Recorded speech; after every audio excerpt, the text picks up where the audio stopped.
ये है चांदनी चौक का सबसे भीड़ भाड़ वाला इलाका। यहाँ पर हमेशा इतनी भीड़ रहती है।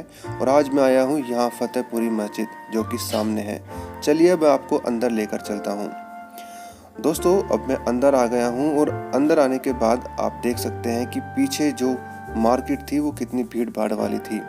और सामने आप देखेंगे यहाँ पर एक बहुत ही ज़बरदस्त और लगभग 370 या 72 साल पुरानी मस्जिद है जिसे हम कहते हैं फतेहपुरी मस्जिद। क्या तुम्हें पता है फतेहपुरी कौन थी? फतेहपुरी शाहजहां की बेगम थी और उसी के नाम पर ये मस्जिद बनवाई गई थी। दोस्तों फतेहपुरी उसका नाम असली नाम नहीं था, फतेहपुर से वह ताल्लुक़ रखती थी, इसीलिए उसे फतेहपुरी बेगम कहते थे। और उसी ने इसी मस्जिद का निर्माण तब करवाया जब शाहजहां ने जमा मस्जिद का निर्माण शुरू कराया था। दोस्तों ये जो सामने कब्रिस्तान है, यहाँ छोटा सा कब्रिस्तान है, इसको लेकर और मस्जिद को लेकर थोड़ी सी कन्फ्यूज़न इतिहासकारों के बीच में है। क्योंकि जब आप यहाँ पर जाएंगे तो आप देखेंगे ये जो कब्रें हैं ये 378 साल पहले की है और ये जो मस्जिद है फतेहपुरी मस्जिद ये 372 साल पुरानी है। यानी कि ये जो कब्रिस्तान है ये मस्जिद से पहले के हैं। और फिर मस्जिद के बाद इस मदरसे की तामीर हुई। मदरसे का पहले निचले हिस्सा बना हुआ था और ऊपर का हिस्सा बाद में बनाया गया है। ये जो आप देख रहे थे नीचे ये पहले का बना हुआ है और यहाँ से मस्जिद की शुरुआत होती है। इसका स्ट्रक्चर बिल्कुल वैसा ही है जैसा जामा मस्जिद का है। मस्जिद बीच में बड़ा गुंबद और फिर साइड में छोटे गुंबद और 2 मीनारे, ये भी ठीक वैसी ही है।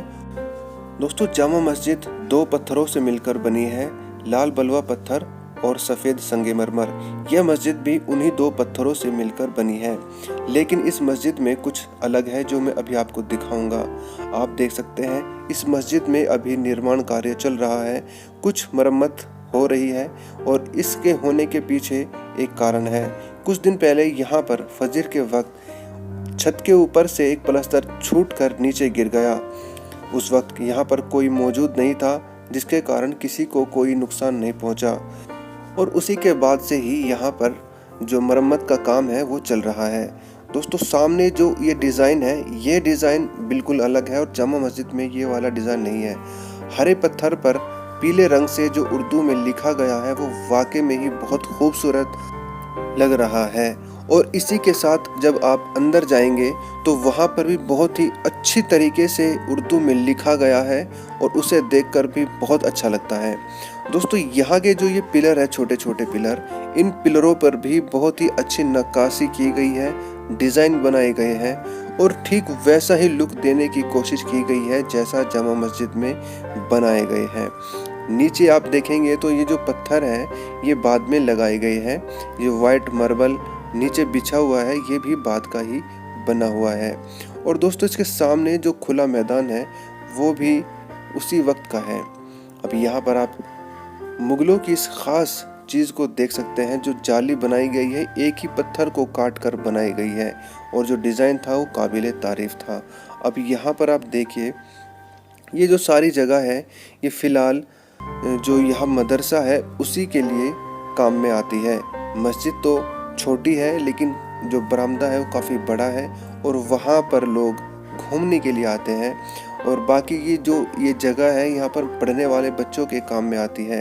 यहाँ पर वो आराम करते हैं, नमाज भी पढ़ते हैं और यहाँ पर वो पढ़ाई भी करते हैं।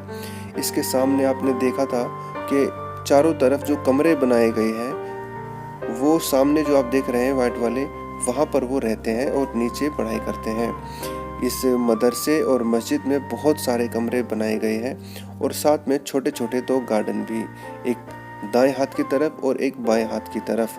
बीच में फव्वारा है और एक छोटा सा तालाब है, ठीक वैसे ही जैसा जामा मस्जिद में है।